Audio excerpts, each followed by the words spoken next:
સુરત શહેરના Utran police station વિસ્તારમાં રહેતા અભિષેક બોરડા નામના ઇવેન્ટ મેનેજમેન્ટ સાથે સંકળાયેલા એક યુવક સાથે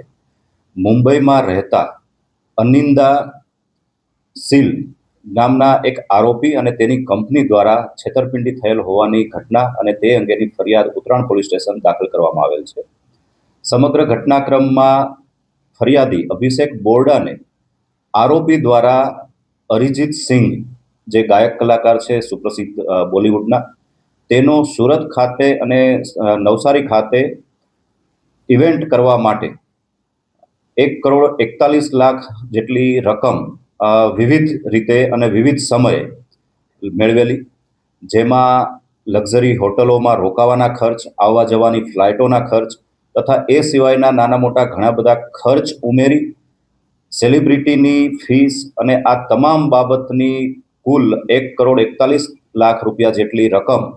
ફરિયાદી પાસેથી આરોપી અને તેની કંપની દ્વારા ઉઘરાવવામાં આવેલી. ફરિયાદી દ્વારા અરિજીત સિંઘના શો કરવા માટે જ્યારે વારંવાર સંપર્ક કરવામાં આવ્યો, તે દરમિયાન આરોપી દ્વારા અરિજીત સિંઘનો શો કોઈ પણ કારણસર થઈ શકે તેમ નથી અને તેના વિકલ્પ રૂપે નોરા ફતેહી અને કપિલ શર્મા, જે પણ જાણીતા બોલિવૂડના સેલિબ્રિટી છે, તેઓના શો કરવા માટેની આરોપી દ્વારા ફરિયાદીને જાણ કરવામાં આવેલી. ફરિયાદી તે માટે તૈયાર થતા આરોપી દ્વારા તેમાં પણ ગલ્લાકલ્લા કરવામાં આવેલ ને થોડા ટાઈમ બાદ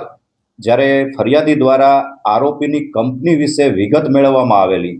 ત્યારે તેને જાણવા મળેલું કે આ કંપની અગાઉ પણ બોલિવૂડના સેલિબ્રિટીના શો કરાવવા માટે થઈ અલગ અલગ કંપનીઓને સંપર્ક કરેલા અને તેના દ્વારા આ કંપનીને બ્લેકલિસ્ટ કરવામાં આવેલ છે. જે બાબતની જાણ થતાં ઉત્તરાણ પોલીસ સ્ટેશને આરોપી વિરુદ્ધ ફરિયાદ આપવામાં આવેલી અને ગણતરીના દિવસોમાં જ તે ઉત્તરાણ પોલીસ દ્વારા આરોપીની ધરપકડ કરવામાં આવેલ છે. આરોપીની મુંબઈ અંધેરી ખાતેથી ધરપકડ કરી તેની તપાસ ચાલુ કરી આરોપીની વિરુદ્ધ કાયદેસર કાર્યવાહી હાથ ધરવામાં આવેલ છે. આરોપીને હાલમાં જ ધરપકડ કરવામાં આવેલ છે અને તેની વિગતવારની પૂછપરછ ચાલુ છે. મુંબઈમાં અથવા અન્ય સ્થળે તેના વિરુદ્ધમાં આ પ્રકારના કોઈ કેસ દાખલ થયેલ છે કે કેમ, તે પણ તપાસનો વિષય છે અને તપાસ દરમિયાન આ બાબતની જાણકારી મળી શકશે.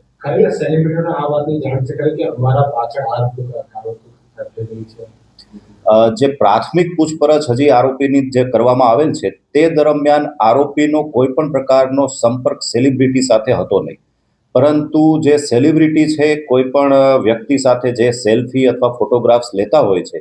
તે પ્રકારના ફોટોગ્રાફ્સ આ આરોપી દ્વારા વિવિધ સેલિબ્રિટી સાથે લેવામાં આવેલા અને આ ફોટોગ્રાફ્સને પોતાના સોશિયલ મીડિયા પેજ પર અને માર્કેટિંગ સાઇટ્સ પર મૂકી અને તેનો ગેરઉપયોગ કરેલ હોવાનું પ્રાથમિક પૂછપરછ દરમિયાન જાણવા મળેલ છે. આગામી દિવસોમાં જે ગેરઉપયોગ કરવામાં આવે છે સેલિબ્રિટીનો પૂછપરછ કરવામાં આવશે કે તમારા ફોટોનો દુરુપયોગ થઈ શકે. જે પણ તપાસ છે, પ્રાથમિક તપાસ આરોપીની કરવામાં આવી રહેલ છે. આરોપીની પૂછપરછ બાદ જે પણ જરૂર જણાશે તે પ્રકારની કાયદેસર કાર્યવાહી હાથ ધરવામાં આવશે.